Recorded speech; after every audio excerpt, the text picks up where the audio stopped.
Hello everyone, it's Deanna and welcome back to my channel.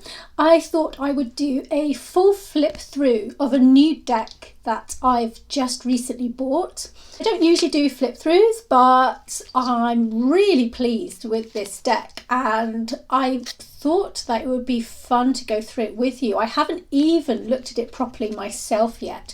This is the Bianco Nero deck, which is the white-black tarot, called so obviously because it's painted in black and white.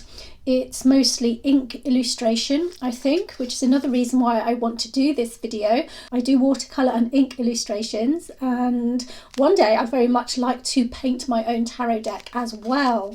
I'm creating one at the moment that is a digitally manipulated deck, but I'd like to actually paint one. But that's not going to be anytime soon. So let's have a look at this deck. This is the black and white tarot. It blends the classic iconography of the Visconti tarot with modern hand-drawn ink illustrations inspired by antique engravings and woodcuts for a truly timeless look. So let's have a look at this. I like the Visconti tarot and I like the old woodcut tarot. Let's pull this all out. It's a US game system pack. The box is just your standard tuck box. I'll move that to one side, and it comes with just that little white booklet there. It talks just a little bit about the idea behind this particular deck. Here we go. The cards are hand-drawn black and white ink illustrations on paper. This style of line drawing was inspired by Gustave Doré's antique engravings and Albrecht Dürer's woodcuts and chalcography, as well as by Sergio Toppi's modern illustrations. Sergio Toppi creates other tarot decks as well. Bianco Nero tarot is the culmination of an artistic path that combines the studies on the human figure, art history, life drawing and anatomy at the Academy of Fine Arts in Rome, with a study of etching at the School of the Art of Medal Making, creating illustrations that seek both to have an artistic value and to be functional in tarot reading. So there we go. That's the idea behind this deck. That's all it says, and then it goes on to the descriptions of each of the cards, which I'm not going to go through. Let's put that down. Let's have a look at the actual deck itself. It's brand new. I haven't really looked at it properly myself yet, and I'm really looking forward to doing readings with this.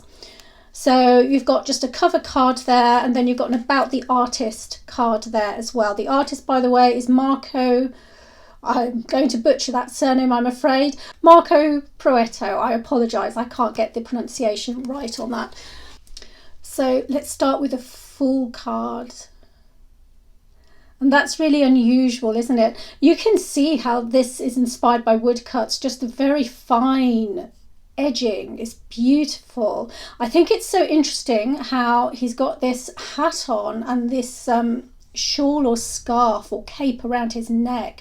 It gives a different element to the Fool, especially if you're going to see the Fool in reverse, read his shadow side, that there perhaps might be a slightly dishonest element to the Fool, because obviously in its positive aspect he's very open and honest and giving and unsuspecting of any of the fouls of the world, and in reversed mode that does add a different element to the Fool.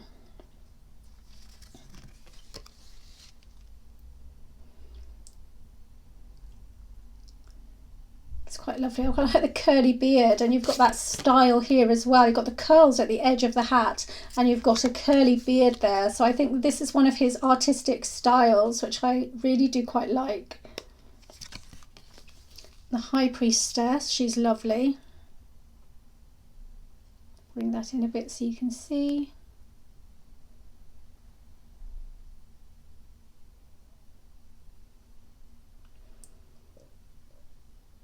And you know, in the early tarot decks, in the Middle Ages, they had a lot of Christian iconography.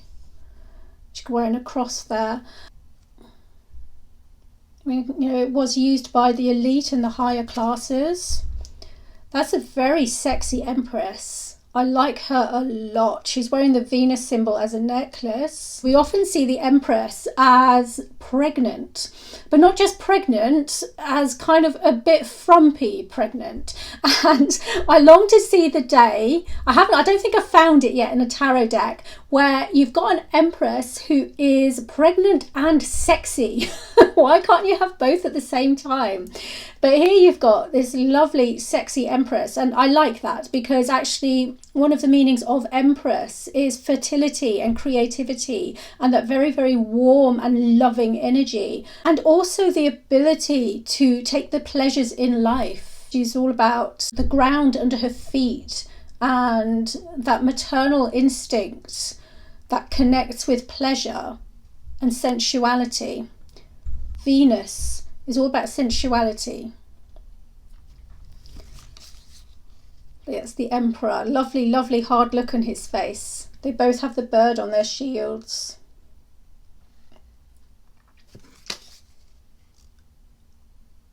The Hierophant. It's funny how the two little monks here on either side of the Hierophant just look very small in that picture, don't they? They've made the Hierophant look very, very big.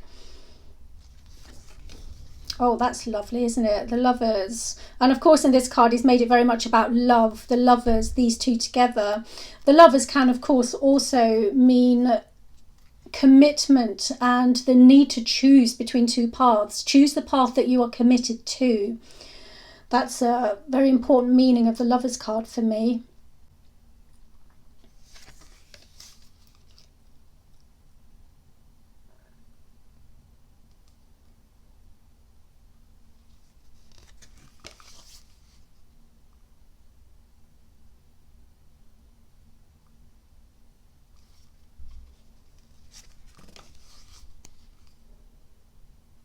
Here's the curl on his staff. We've got another curl there.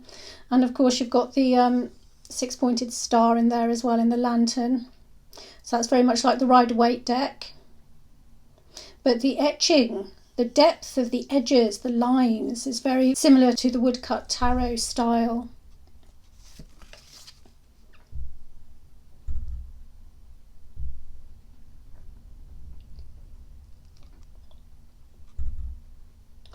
Wheel of Fortune with the lady on top of the wheel as well. That's an ode to Lady Fortune, because often, you know, Fortune was Fortuna. She's a woman. Justice, or sexy justice as well. Well, you know, justice should be sexy. We should all like justice. We should all want justice, shouldn't we? I'm all up for a sexy justice. She's not blindfolded though. That's quite interesting. Hanged Man, hanging from his right leg.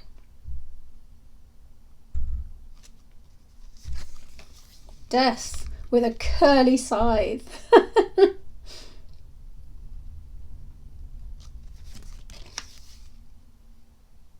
Temperance. I love that card. That's really beautiful. The way that he's created the flow in her, as if she's got the wind blowing and she's in that flow. So not just liquid here, but for me there's a strong sense of air.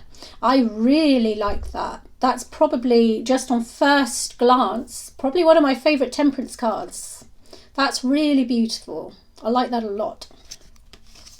Oh, the Devil. Well, that's quite something, isn't it? Let's bring that in, have a closer look at that. He's quite something.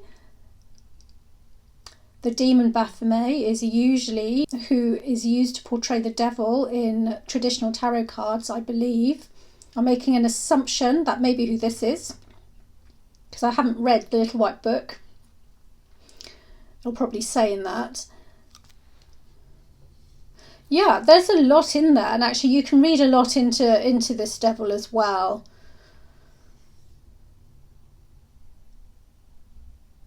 Very interesting. I'm going to have to take a while to look at that. I can't make too many comments because it's like there's a lot of information there, and I would need to take a while to look at that or to read with it to formulate an opinion. Tower. There's the two people falling out of it there and there. I like that. That looks chaotic enough. That's very good. The Star. One of my favourite cards in tarot decks. The Star. And you've got your 8 stars there, just as with the Rider-Waite deck. It's got one foot in water and one on land. The moon, very standard there. The crayfish, the two dogs, that's very standard. It's a lovely moon card. I like the way he's captured the glow around the moon as well in black and white. The sun, interesting. The sun's got a face. To me, that just suggests consciousness, conscious thought. I know you've got a lady in the moon there as well. But with the sun, it just seems so much more stark, doesn't it? He's got a curly nose as well. He's got one of those curls in his nose. Interesting, they've done away with the two children. This looks more like a man and a woman here. I don't know if they're supposed to be young, if they're supposed to be children, teenagers maybe. I mean, they look quite manly and womanly to me. I don't know. Hold that up there, see what you think. I like the whole sun card though. I wasn't sure about this face when I first saw it, but actually it's growing on me. And you know, that hardness, as soon as you see it, you think, oh, but then it gives way to a kind of logic and reason and consciousness that's associated with light and the sun. Judgment.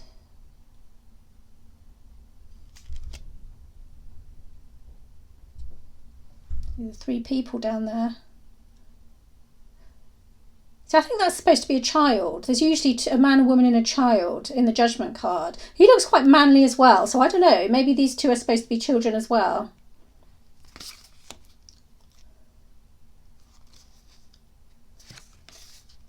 The world. Lovely, that's quite nice. A bit creepy actually. Head coming out from behind a shoulder. Slightly creepy. But you've got all the elements there, haven't you? You've got the lion, the bull, the eagle, the man. Yeah. This card. And on to the wands. Ace of wands. Very Rider-Waite, that one. Two of wands.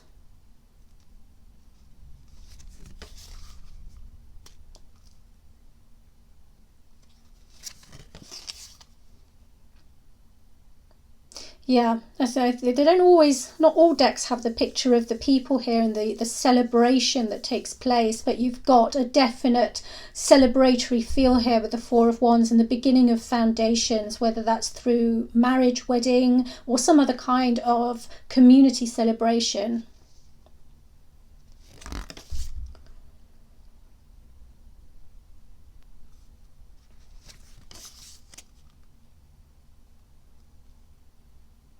It's interesting, you've got the Six of Wands here.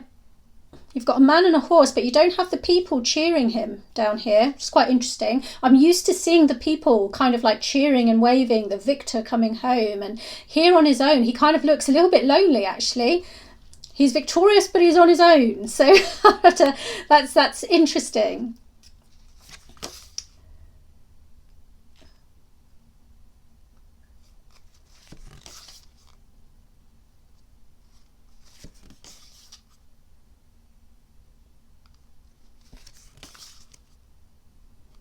Ten of Wands. He looks like he's carrying that with some ease.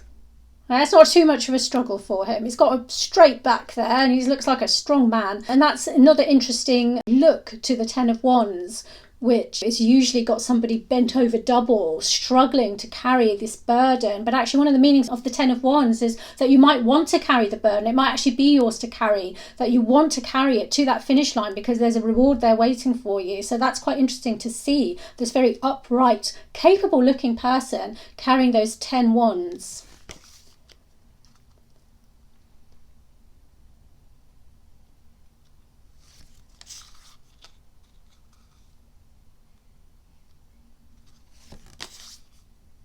She's nice. Queen of Wands is also one of my favourite cards. I always look to whenever I get a new deck. A lot of ladies in this deck are very sexy. I don't mind that style at all. I really like it actually, and it just makes it much more pleasing to the eye for me. Brings the character to life more when I read the cards as well. But that's just me. That's just my personal tastes. Got the black cat there and the sunflower. That's lovely. I like that. King of Wands. Oh, he's got his hand over the lion there. Ace of Cups.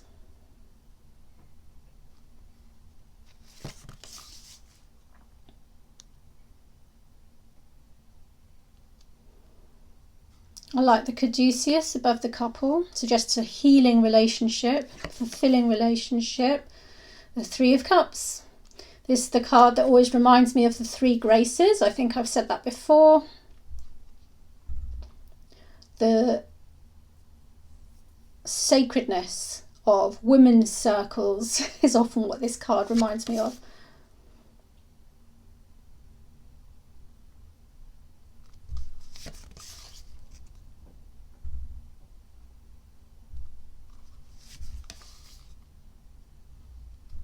She looks ever so small compared to him, doesn't she? He looks like a giant compared to her. She looks tiny. But it could be. She could be maybe 3 and he could be 8. So that's left up to the imagination. We don't know if this is her brother, her cousin, a friend, you know. And of course the Six of Cups is to do with nostalgia in general. It doesn't have to be about lost love or love from the past, not in a romantic way. It can be about family, friends, all kinds of people, but nostalgia is the key.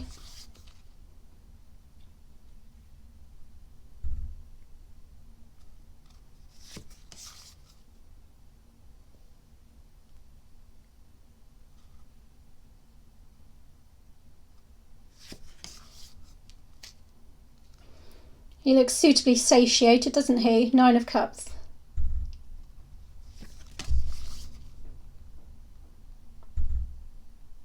That's happy families.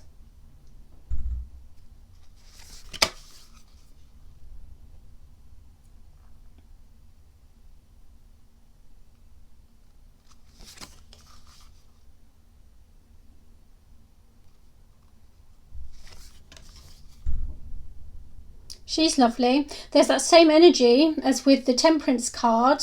Even though this is a water card, Queen of Cups rules the water, but you've got this wind pushing her towards the sea. You know, she's flowing with it. There's always this element of flow. I like that a lot.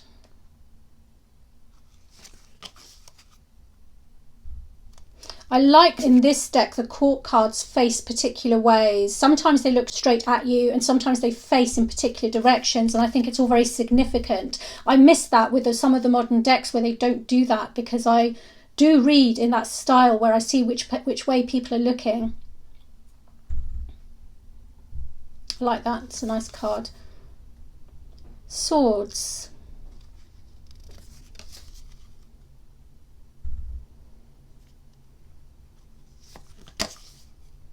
Oh, that looks suitably painful, doesn't it, for the Three of Swords.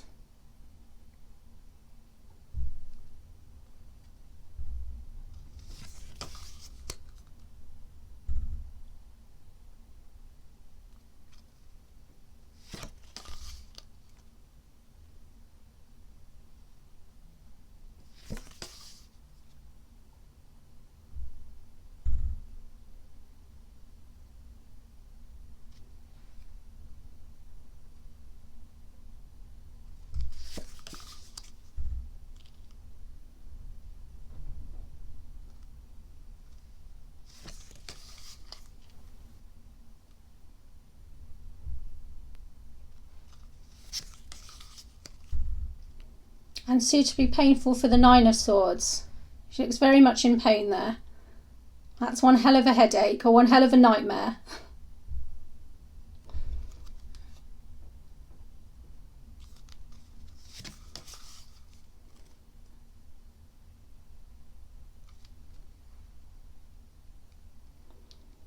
Very standard look for the Ten of Swords. I like the way he's done this background here with the clouds in the sky, but he's made them look like eyes. He's made that look like a potential monster bearing down on the person with the 10 swords in his back. Whether that's literal or metaphorical, that's up to the reading itself. But yeah, I like that a lot. I mean, that looks like a monster rising on the horizon, doesn't it? But it's also the sky. It's just the sky. I like that a lot. I like the flock of birds here in the background with the Page of Swords. So that's suggestive of his swiftness, his ability to move fast, his flow. A lot of movement there with the Knight of Swords. And he's moving against the wind here. Okay, so notice the trees are blowing in this direction. He's moving in that direction. So he's moving opposite the wind. She's nice. I like all the court cards. It's so common to struggle with court cards, especially when you learn the tarot or when you get new decks that you're not used to. I like the court cards in this deck, and again, she's facing one way. I'm really looking forward to reading with these cards, I have to say.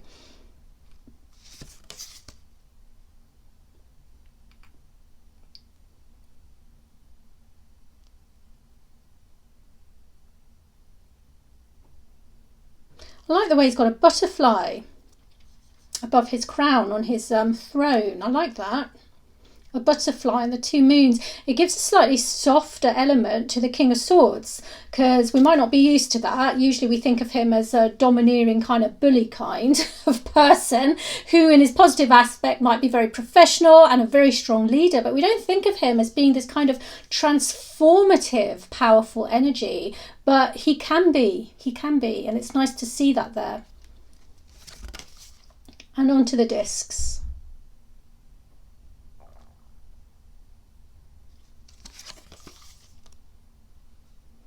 Stormy sea here, but I got two ships there. I like that. 2 coins, 2 ships.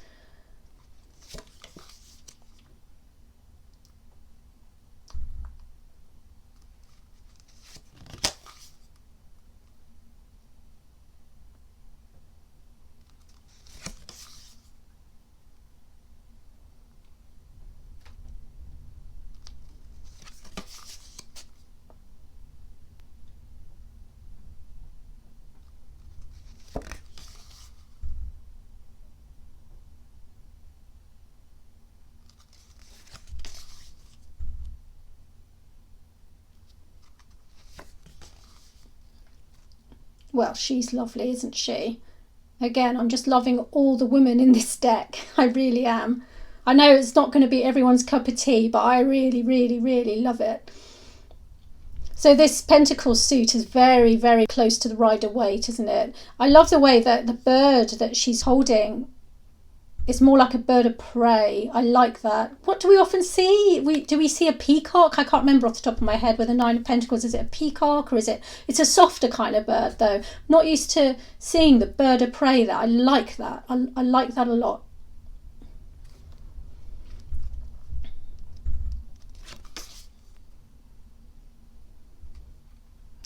Got your family card there with the 10 of Pentacles.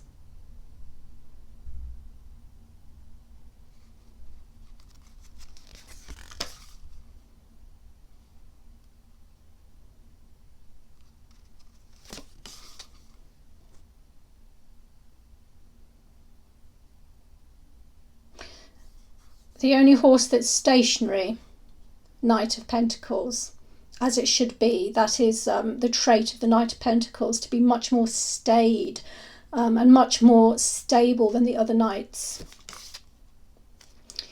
Queen of Pentacles, she's rather nice, looking in that direction, but legs turned in the other direction. I like that. Yeah, there's a fierce determination there, isn't there? That comes from being an earth sign. Should we call it stubbornness? Yeah, I do really like the court cards. Look at that. Good facial features there. Like the bulls, the Taurus. Yeah, I really like the court cards in this deck.